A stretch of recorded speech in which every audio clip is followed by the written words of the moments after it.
Hello and welcome back to our discussion on ancient Rome and the origins of Christianity. Today we are going to take a deeper look into the factors that caused the Roman Republic to fail, the individuals who were involved, and the significance of Julius Caesar, his adopted nephew Octavian, and a few other emperors who ruled as dictators during the early part of the empire. At the end of this lesson, if you have any questions, please let Mr. Vincent know and he'll get back to you with any assistance you require. Setting the stage. With the defeat of Carthage in the Punic Wars, Rome was proving to be the biggest and most powerful civilization on the Mediterranean. There were no more obstacles preventing Rome from expanding throughout the Mediterranean region and beyond. During time of the Republic, Rome would expand by claiming or conquering territories that make up modern-day Spain, France, United Kingdom, and Germany to the north, as well as modern-day Greece, Austria, Serbia, and Turkey in the east. They also claimed all of northern Africa, including Egypt, northern Libya, Algeria, Tunisia, and Morocco. However, as Rome's influence and territories grew, so did their problems of controlling it. The larger Rome's territory got, the more unstable the Republic became. Slowly, but surely the Republic began to falter. The initials SPQR is a Latin for Senatus Populusque Romanus, the Senate and the people. During the time of the Roman Republic, this phrase made Romans proud that they were a society where the people had a say in their government. This symbol would be found carved all throughout Rome. With Rome's increasing wealth and the expanding of its territories, the government needed to deal with several issues that were getting more difficult as time went on. The poor and lower classes, for example, had to deal with the need to survive, as they had much of their land purchased by the wealthy or taken away from their inability to pay taxes. With their land gone, it made harder for the people, particularly the poor, to earn a living and support themselves and family. Understandably, this led to much discontent among those lower classes against the wealthy. Besides that, the breakdown in military order made it harder and harder for the central Roman government to maintain control over its armies. Generals, who were supposed to be protecting and expanding Rome, found ways to take advantage of the situation. As hinted at earlier, there were problems with the economic balance between the rich and the poor. This would slowly but surely create more economic turmoil amongst the lower classes. The gap between the rich and the poor continues to widen. The rich would live on huge estates. The poor would work them, sometimes as slaves or indentured servants. Many times these lower-class citizens would be forced to either sell or outright lose their property due to taxes they couldn't afford. The rich would buy up the properties and further increase their personal wealth. By 100 BC, approximately one-third of Rome's population were enslaved. Besides the economic imbalance, the loyalty of the military came into question. Taking advantage of Rome's politics and rich trying to gain more influence for themselves. The military was also looking for ways to expand upon its power and influence. Throughout the vast territories under Rome's control, there was a continued desire to go even further to expand. Military commanders and generals were expected to raise their own legions of soldiers to defend or conquer other territories. The large number of poor citizens provided opportunities for both generals and the poor. Generals would promise recruits the opportunity to get land. Once new lands were conquered, the general would give a portion of it to the soldiers as payment for their services. Land is what allowed a person to create a livelihood. As this method of recruiting continued amongst different generals, there became a new sense of loyalty not to Rome, but to the general who offered land for military service. After all, it was the general who was offering the land and not Rome. It didn't take long for different generals to be at odds with one another. Later on, these generals would become very popular with the people. One of the more popular and successful generals was Gaius Julius Caesar. In an effort to keep the peace among the different powerful political groups in Rome, Julius Caesar was able to negotiate an agreement in 60 BC where Crassus, a popular retired general and property owner, Pompey, a former general and politician, and Julius himself, would share leadership in Rome by creating a triumvirate. A triumvirate is simply when three people share leadership. To seal this plan, Caesar arranged a marriage of his own daughter to Pompey, who was 30 years older. The three would rule together for 10 years. This arrangement would historically become known as the First Triumvirate. This political move was a way for all three of these popular statesmen to get what each wanted politically. After the death of Crassus in 53 BC, relations between Caesar and Pompey remained solid for about 2 years. After a few years, though, it became evident that Pompey began to worry about the rising popularity of Caesar. Pompey started to bribe and manipulate the Senate in an attempt to negatively hurt Julius's image. It didn't work as Pompey had hoped. After his victories in Gaul, present-day France, Julius Caesar became even more popular with the people. Pompey, now even more worried, was able to convince the Senate to disband Caesar's army. Caesar refused. Instead, Caesar led his troops across the Rubicon River on January 10, 49 BC, and makes his way to the Roman capital city. This act has been seen by many historians as the end of the Republic. Upon Caesar entering the city, Pompey quickly flees with his family and other allies. Julius quickly secured the city and follows Pompey. Meeting with supporters of Pompey, Caesar defeated them in Greece, Spain, and eventually Egypt. In an effort to maintain peace with Rome and prevent a war, King Ptolemy of Egypt ordered the assassination of Pompey. Upon hearing of the death of Pompey, Caesar became angry and had his army attack and killed Ptolemy along with his army on September 28, 48 BC. Julius might have wanted Pompey dead, but not at the hands of a non-Roman. Shortly afterward, Julius would name Cleopatra and her brother Ptolemy XIV as joint rulers. Julius would also end up having a romantic relationship with Cleopatra and father a child with her before returning to Rome in 46 BC. Upon his return, the Senate would appoint him as dictator of Rome with the job to rebuild and protect the citizens of Rome. After several reappointments, in January of 44 BC, Julius Caesar is named dictator for life. As a result, even though Caesar has total control, Rome still embraced some of its republic roots. However, it is moving closer to an empire. Julius Caesar left a lasting legacy. While being the absolute ruler, he expanded the Senate. He was able to do this in part because of his position as dictator, but also through manipulation and bribes to the other senators. Julius did things that allowed him gain favor from the citizens.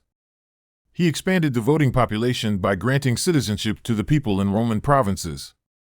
As you recall, Roman citizens were given special consideration throughout the empire. Because of the economic hardships throughout Rome and the fact that people were not accustomed to having only one consul executive leader. To gain favor with the people, besides giving more citizens the right to vote, helped the poor by creating jobs and ordering the construction of new building projects. The lack of available jobs prior to this time hurt the economy.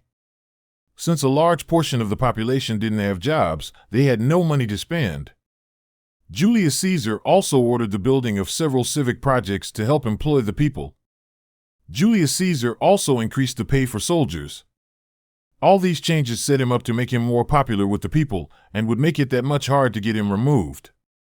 I would make it more likely for him to stay the leader beyond his term of office because of the love of the people. Many nobles and senators expressed concern over Caesar's growing power, success, and popularity. They feared losing their own influence. Others would consider Caesar a tyrant, someone who gains the people's support and uses it as an excuse to take power. Many believed that Rome would suffer due to his ego. Caesar believed he was chosen by the gods and the people to rule. The longer he ruled, the more power he wanted. This would eventually lead to his downfall when Caesar is stabbed to death by a number of senators led by Marcus Brutus and Gaius Cassius on March 15 of 44 BC. Interestingly, it is believed that prior to March 15, Caesar was given a warning about that day by a soothsayer, a type of fortune teller. Here we see an artist's depiction of the assignation of Julius Caesar in the Senate chambers. Yes, they actually killed him in the main meeting room of the Senate leaders. Was the Caesar salad invented by Julius Caesar? Actually, it was invented in 1924 by Cesar Cardini at his restaurant in Tijuana, Mexico. There's a little trivia for you. However, Caesar's palace in Las Vegas is themed after Julius Caesar. With the death of Julius Caesar, a power struggle was created between those who supported Julius and those who supported others. After some brief skirmishes, it was decided that Julius Caesar's successors would be a group of 3 and become part of the Second Triumvirate. At only 18 years old, Caesar's nephew and adopted son Octavian would take power along with Mark Antony. who was a friend of Julius, and Marcus Aemilius Lepidus, who was a respected statesman at the time. These three would make up the second triumvirate. Lepidus was forced to retire after a feud with Octavian in 36 BC. Mark Antony, who was a trusted friend of Julius, and for a short time tried to claim the authority after Caesar's death. In an agreement to stop a civil war, Octavian agreed to be a part of the triumvirate and rule over a portion of the Eastern Roman territories. After ruling over Greece territories for a time, Mark Antony met and fell in love with Cleopatra of Egypt. Yes, the same Cleopatra that Julius Caesar shacked up with years earlier. While in Egypt, he and Cleopatra would have twin daughters. Those who were part of the first and second triumvirate knew one another.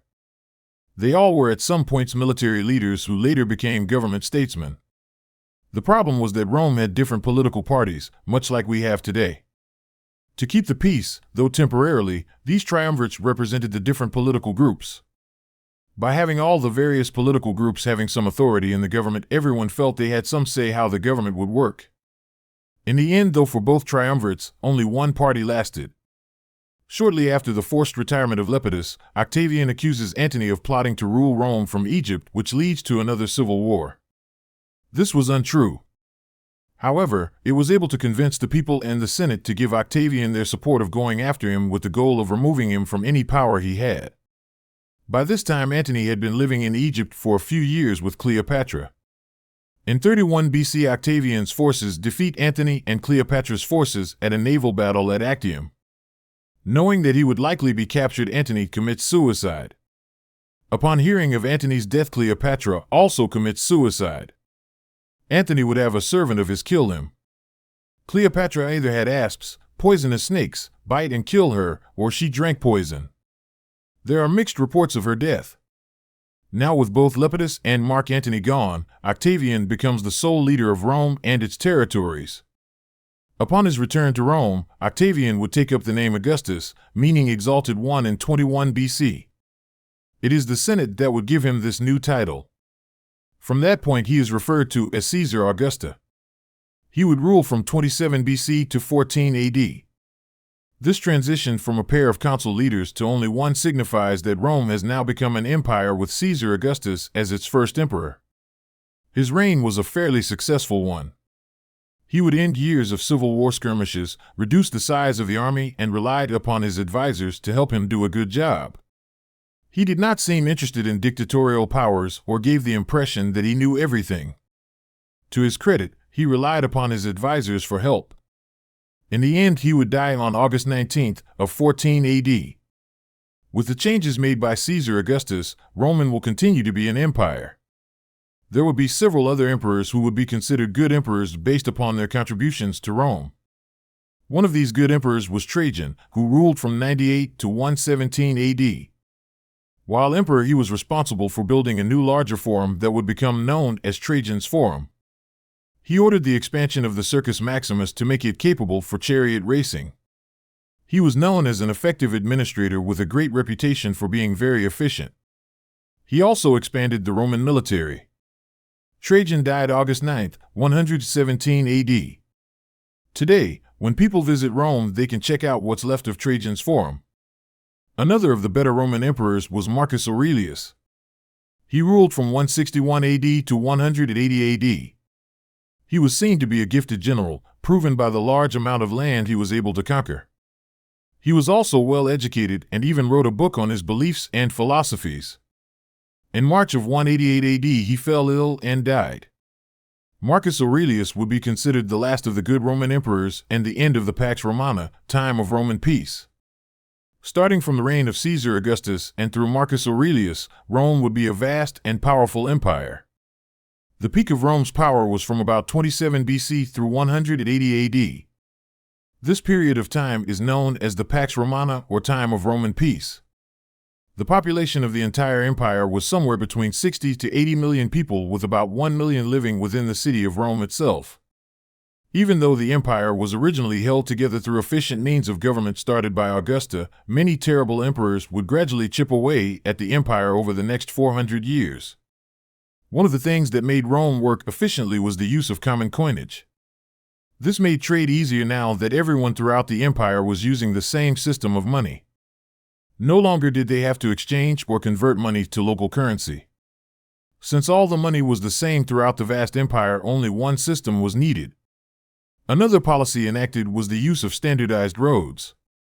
A vast system of roads was created connecting the many cities throughout the empire. It was even said that all roads lead to Rome because there were so many of them. The Romans would create a network of roads that would span about 250,000 miles. The construction of these roads was standardized to ensure people could go in both directions simultaneously and have a strong construction, so they didn't need to be repaired very often. Many of these roads, like the one here, are still in use today after being constructed over 1,200 years ago.